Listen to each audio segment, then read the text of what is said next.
if you really want to get kind of to the kind of more technical side, the bigger the bandwidth pipe, the more customers you can serve, right? So the cell companies use 5. This particular competitor uses 10, and they would use 10 to serve multiple customers. That's the trick. That we're just using an incremental number as a big number, and folks go, ooh, 10 gig, wow. Welcome to Connected Conversations, the official podcast of Kosciusko Connect. Kosciusko Connect is a subsidiary of Kosciusko REMC.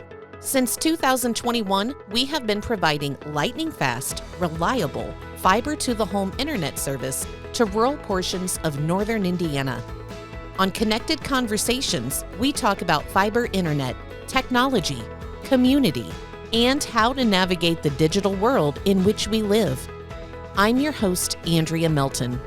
Thank you for connecting with us today. Welcome back to another episode of Connected Conversations. We took a break from the podcast for a couple of weeks as we had a lot going on around here at Connect.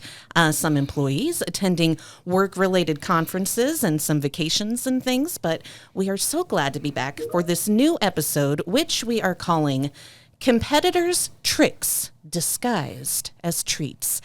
And I'm very happy to have Curt Barkey, our VP of Technology and Broadband, back in the studio for this very revealing episode. Happy Halloween, Curt. Happy Halloween. Are you a Halloween fan? Are you into it? No, I'm not. Not overly? No, there's a lot of extra effort there, and there's not a lot of time in the day. So I enjoy the lights. We have an employee here, Adam Churchill, who is the I think it's called Warsaw Light Show on Facebook, and he does the whole like animated lights with songs. He does it at Halloween and Christmas, and that's pretty cool.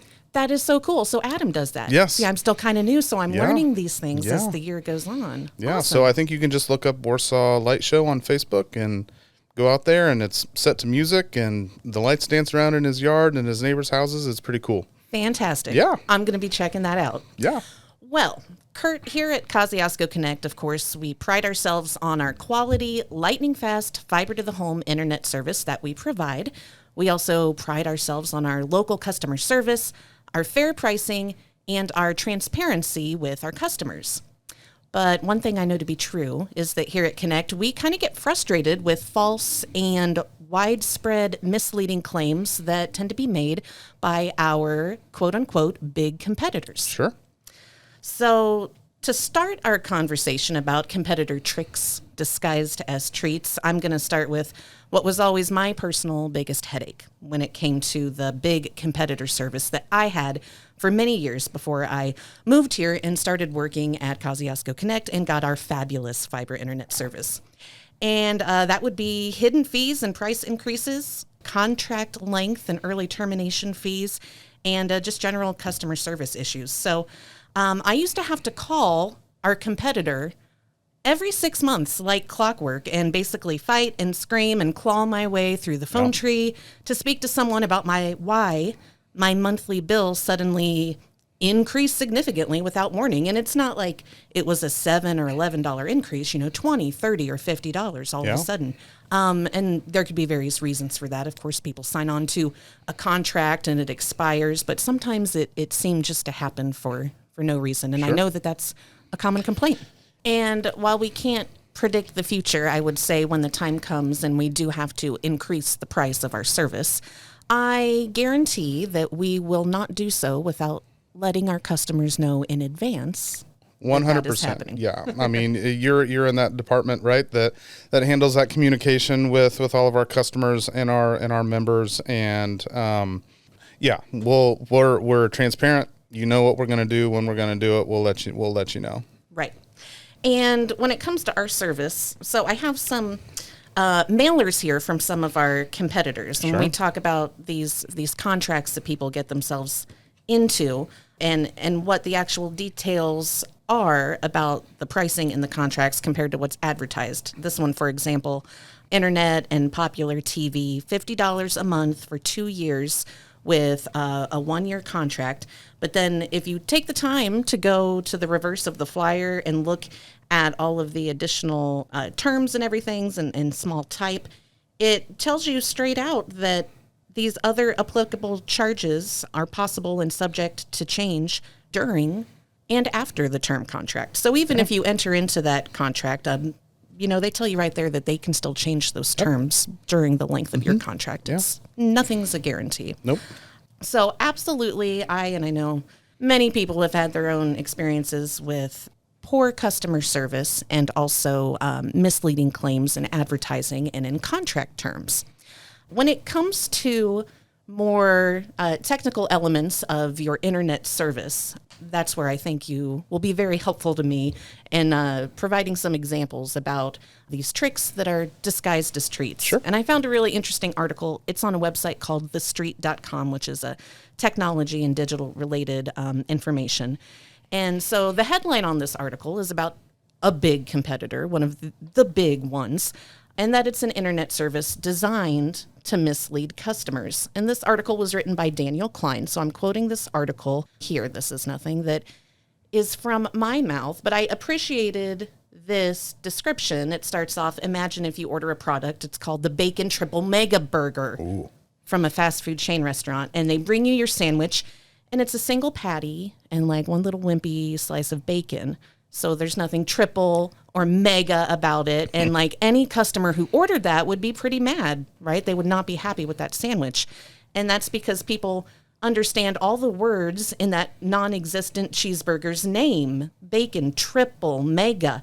But when it comes to phone and internet service, however, most consumers don't actually understand the difference between 4G and 5G wireless networks, or that 10G, when it applies to internet service, actually means something different altogether. As it's technical, it can be hard. So can we talk about that a little bit? When the big competitor advertises their 10G, so why are they not saying what it actually is? Well, I think you have, and I can tell a story too. I just answered a question for Sarah. She had gotten something earlier this week. So we can go back to that about does our internet handle 5G, which I find is an interesting question because there's a couple things there. But let's go back to the 10G thing, right? So, it kind of ties into the 5G a little bit, right? So you've got all the cellular providers now. The next wave of cell technology is 5G and the speeds, and it's going to be way faster than 4G. And to be completely transparent, like we were talking about,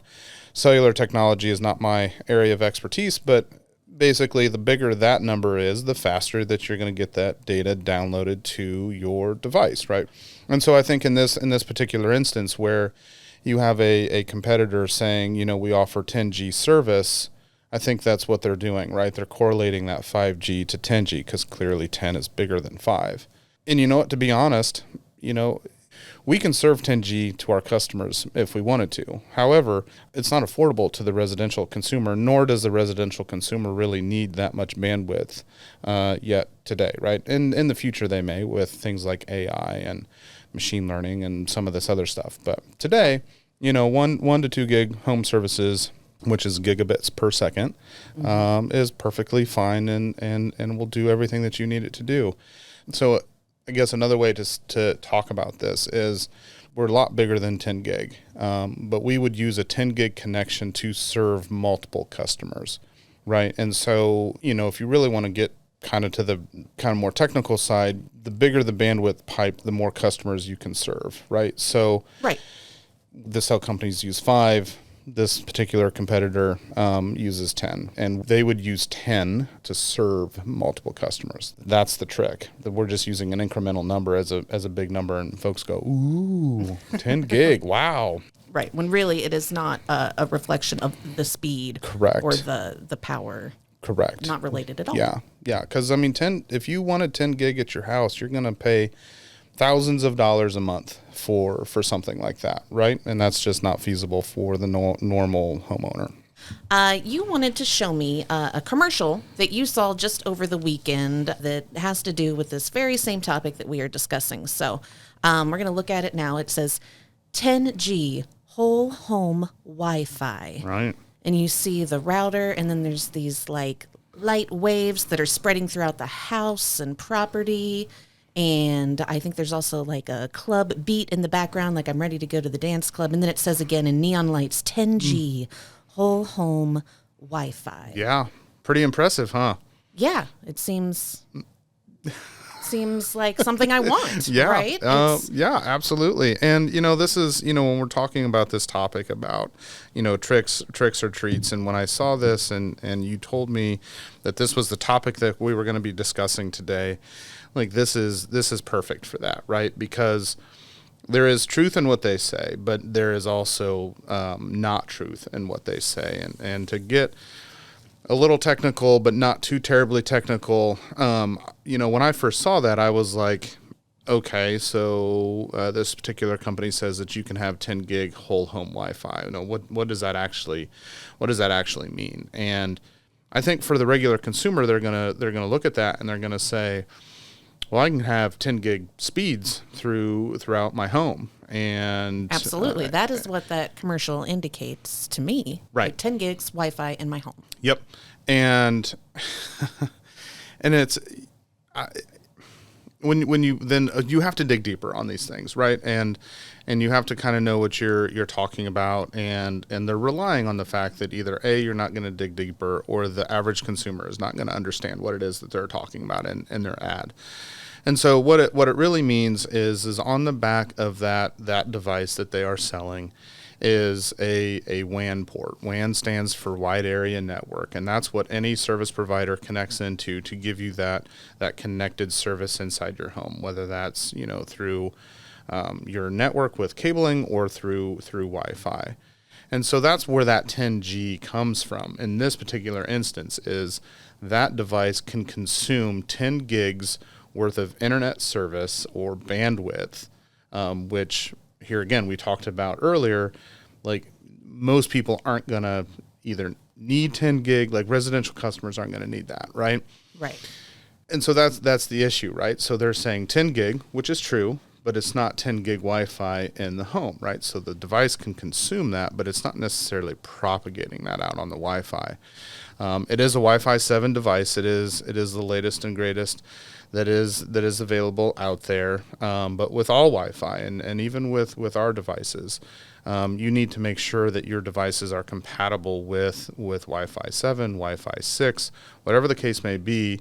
And that's a whole nother topic on why Wi-Fi is good or bad and the devices that make that work and how that goes. But in general, you need to have a device that's compatible with the speed that you're having to gain those speeds that Wi-Fi is doing. And so just as a whole, this ad is very much a trick. And it's Halloween weekend, right? You described the flashing neon lights. They are purple, a very traditional Halloween color. And so I just, when I saw that, it frustrates me that companies do this, right, for those dollars. And it's not a cheap product, right? It is extremely expensive. Most residential customers are not going to be able to afford something like this. And I don't know, it's just kind of I don't know, it made me mad this weekend, right? Like it was like, this is a perfect example of a big company using their marketing power to confuse consumers into something that they don't necessarily need. And that's not what we do here. Nope, it sure isn't. And that's why we're here delivering the message and kind of unveiling that and hopefully informing our customers and listeners. Yeah, for sure. Absolutely. So when we think about other tricks that competitors use, but maybe describe as treats, data caps and overage fees come up. Some providers may offer what appears to be a high-speed plan, but then impose data caps. And then if users go over that, they might have extra charges on their bill or their speeds are slowed. Yeah. Can you talk about that?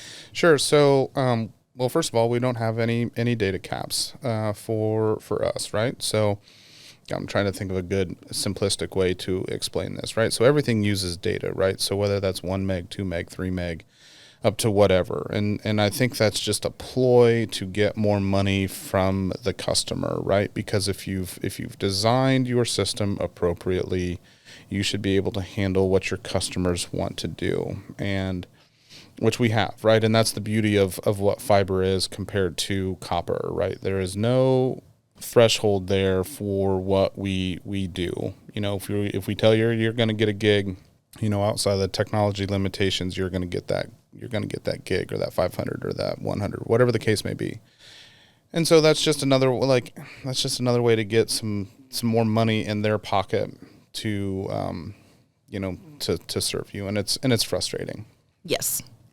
So I also read that providers might exaggerate their coverage maps. A lot of circumstances where they indicate service availability in areas where they actually have limited infrastructure, and it can leave, especially rural customers, underserved. Is that something that you know to be happy? Oh yeah. So a lot of this broadband funding that's coming out is based on FCC maps, right? The Federal Communications Commission, and we're new to this, right? So here again, full disclosure, we're learning as we go.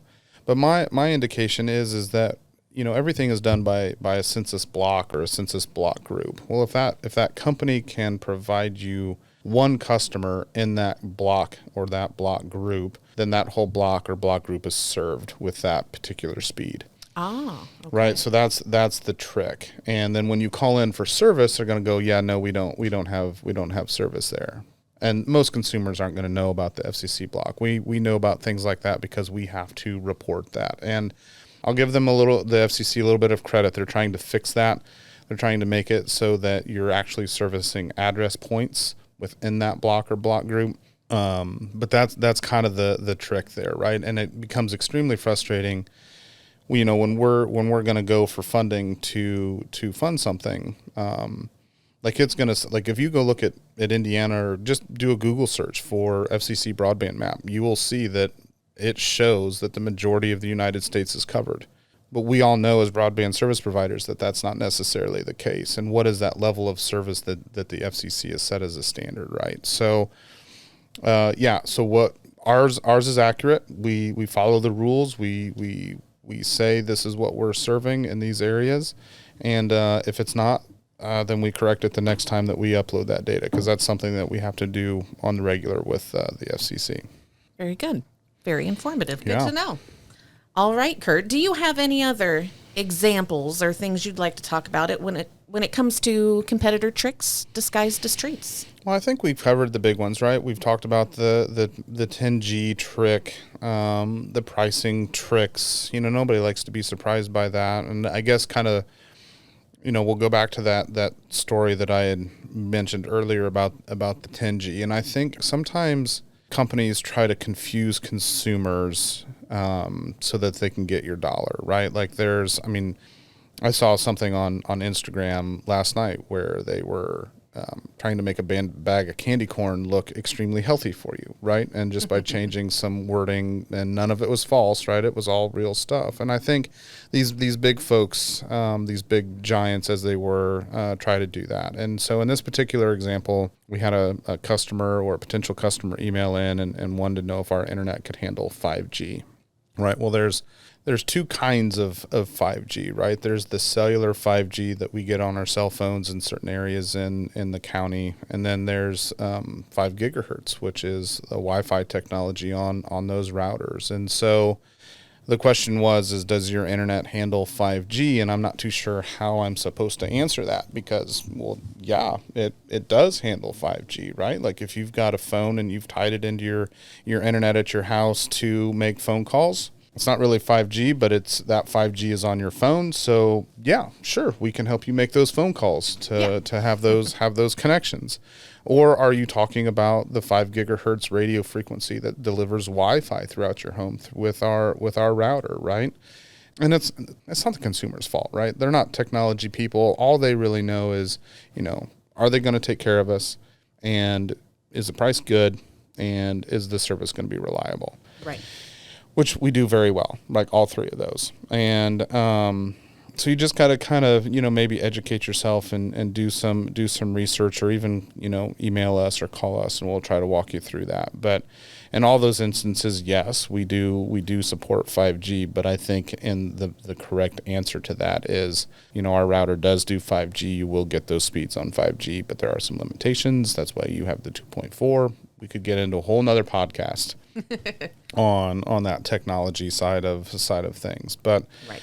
Yeah, it's just, I don't know. We're here in the community, right? And I think there's that provides a level of trust for those consumers in this community. And me as a consumer, I would much rather purchase locally. I would much rather deal with local. I would much rather, have my business supported by folks that care, right? Because from my standpoint, one of the most rewarding things for me is the fact that we get to do this for the community. It's, yes, we've got bills to pay, 100%. Everybody does.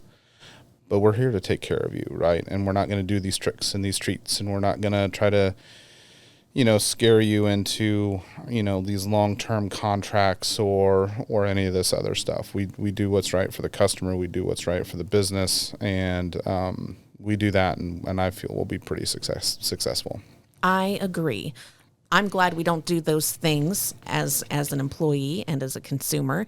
I think everybody who works here is proud to work here, and for an internet service provider who is not, throwing out all those elaborate tricks. Yeah. So great conversation. Yeah. And thanks for coming in again. I appreciate it. And we'll definitely have to do some more podcasting in the future and dive into some of those technical aspects that we can share with our listeners, subscribers, and hopefully educate them and me as well. Yeah, I love doing it. It's a good way to get our message out without having to type up paragraphs of text, right? Like I enjoy this methodology of knowledge sharing and talking about what it is that we do. Absolutely. Well, thanks so much. Yep. And again, happy Halloween. Happy Halloween. Till next time. You've been listening to Connected Conversations, the official podcast of Kosciusko Connect.